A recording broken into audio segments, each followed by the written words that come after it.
Hello guys, welcome to my mini vlog. ఇప్పుడు మీరు చూడబోతున్నారు నా పెంట వీడియో. లేదు నా వంట వీడియో. దీన్ని నేను పెంట అని ఎందుకన్నానో మీకు లాస్ట్లో తెలుస్తుంది. ఇప్పుడు మన పెంట కోసం వంట కోసం బౌల్ తీసుకొని దానిలో రాగి పిండి వేసి దానిలో కొద్దిగా వాటర్ వేస్తూ కలుపుకోవాలి. కొద్దిగా అంటే కొద్దిగానే. ఏహే ఆపు, ఎంతసేపు వేస్తావు వాటర్ అనుకోకండి. అయిపోయింది, ఇది లాస్ట్. ఒక్కసారి పోసేసి కలిపేస్తా. అంతే, మన రాగి మిక్చర్ రెడీ అయిపోయింది.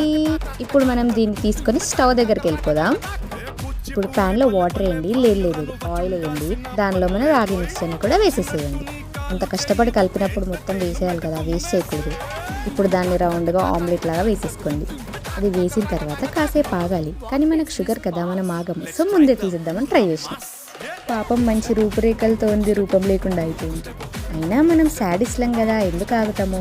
ఇప్పుడు దాన్ని ఎట్లయినా విరగొట్టేసేయాలి. దీంతో అయ్యేలా అనిపించట్లేదు, కానీ ఒకసారి చేయబడదాం. అమ్మో వద్దులే, కాలుతుంది. మనకు స్పూనే బెస్ట్. ఇప్పుడు ఆ స్పూన్తో దాన్ని ఎలా పడితే అలా అటు ఇటు తిప్పేయాలి.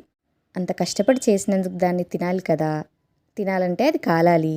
ఏదో నా వంతు చిన్ని ప్రయత్నం చేసి దాన్ని ఎలాగోలా కాలేలా చేశాను. Bye guys.